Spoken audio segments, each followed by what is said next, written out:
Next we start with rule number 2 of integration by partial fractions. If g of x can be resolved into linear repeated factors, that means the denominator part of your integration is of this form. When you factorize, you will get something of this form. How did we reach here? Let us revise which we did in the previous classes. So that was we started from this first slide. We are studying integration by partial fractions, specifically the integrations which are of the format polynomial upon polynomial, for them to be solved by integration rules. So if the integration is of the form, so under these circumstances, when integration is of this form, the general steps involved to solve the integration are this. In those steps you have some more steps. In step number 3 you have to check rule 1, 2, 3 or 4, whichever is applicable, that you apply, solve, and again come back to the step 4. So first you check the degree of x of the numerator and denominator. If it is this, then the degree of the f of x is 2. If this is the polynomial, then degree of g of x is 1. The highest power of x is 1. So that way you check the degree. If it is less satisfied, then directly come to the step 3. If it is not satisfied, then do the division. Coming to the step 3, apply rule 1, 2, 3 or 4, and then you have to resolve into partial fractions and solve with common integration formulae. Common integration formula involves the formulas which you have already studied.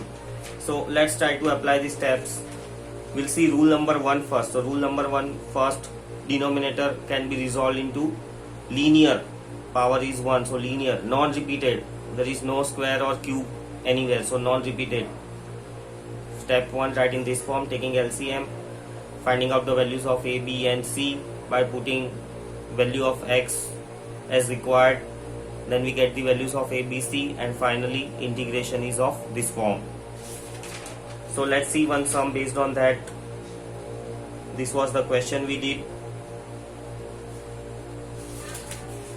And next we have on to is rule number 2, when this is not of the repeated format. So in this one, what to be done? G of x is repeated factors, denominator is repeated factors. So step 1 is again the same as the step 1 of rule 1.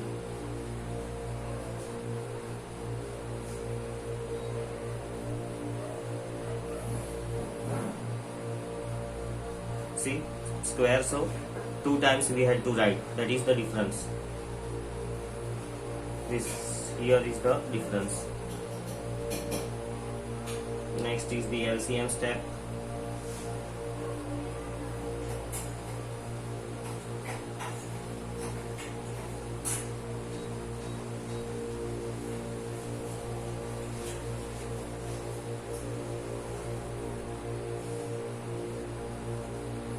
Again the denominator gets cancelled, and we have the step 3, this one, which is again same as the step 3 of the rule 1, c into x minus a. So step 4, putting x equal to a, b or c as required. So whatever you put, you will get the values of a, b and c. To get the value of a, b, c. Step 5. So now integration again becomes of this format.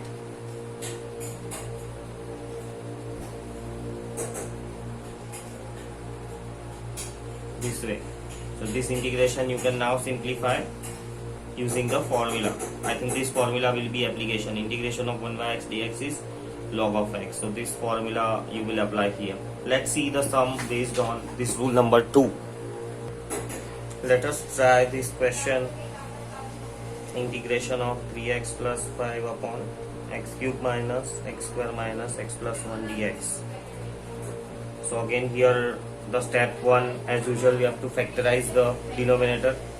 Let us try to factorize. So this one will be x minus 1 which will give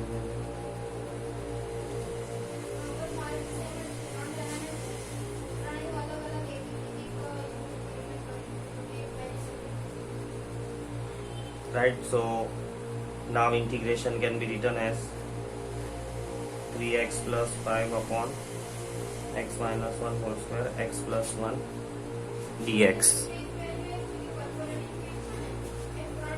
Next, applying the rule number 2. As I said, if you want to go through this rule number 2, we will apply. For this format we will write down. So 3x plus 5 upon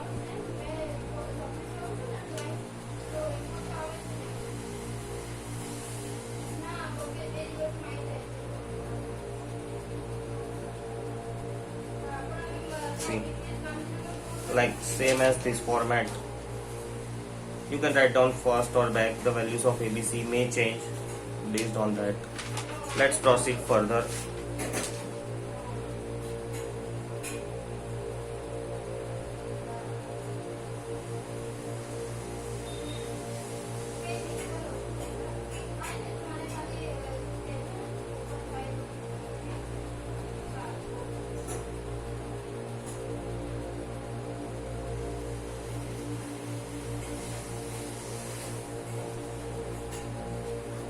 LCM we have taken, and now we put the values of x.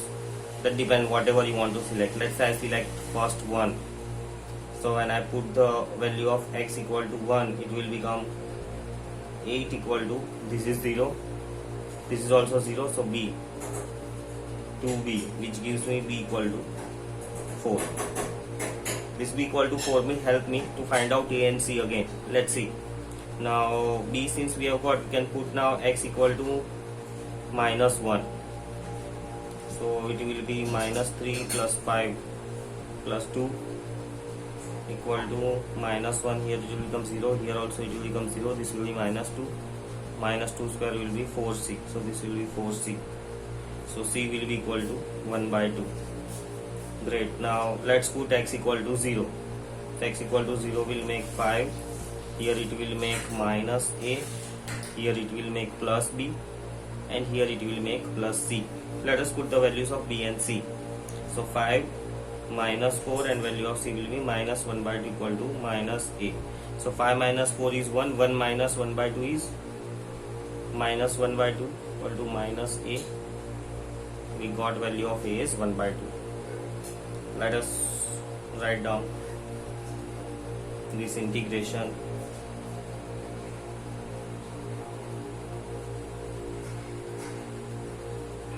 This integration as a upon x minus 1. So value of a is 1 by 2 x minus 1 integration dx plus value of b is 4.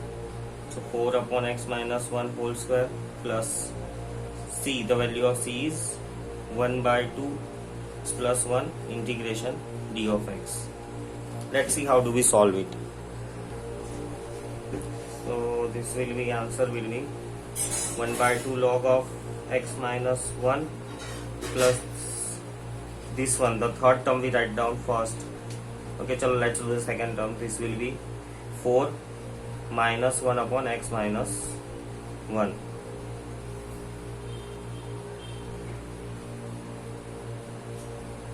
Yes, this will go to the power 2 will go to the numerator, minus 2 plus 1 will be minus 1. So with that minus 1 it will come here, and this is the last term, half log x plus 1. Let us combine these two. So this will get multiplied log x minus 1 whole square. This will be minus 4 upon x minus 1. So if you take that, will be log x minus 1 plus 4 upon x minus 1. So this will be multiplied. Multiplication formula comes x square minus x minus 1. So x minus 1 and x. There's some mistake here. This will be plus 1 by 2. The minus remains, and finally the value of a will be minus 1 by 2.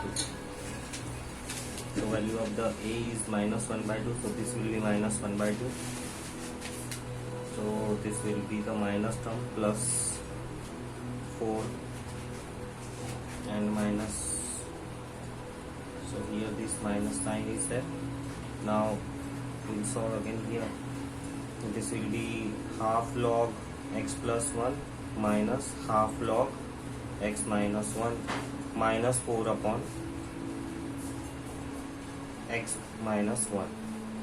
Final answer will be taking out, applying the formula of log m minus log n, log of x plus 1 upon x minus 1 minus 4 upon x minus 1. This is the answer.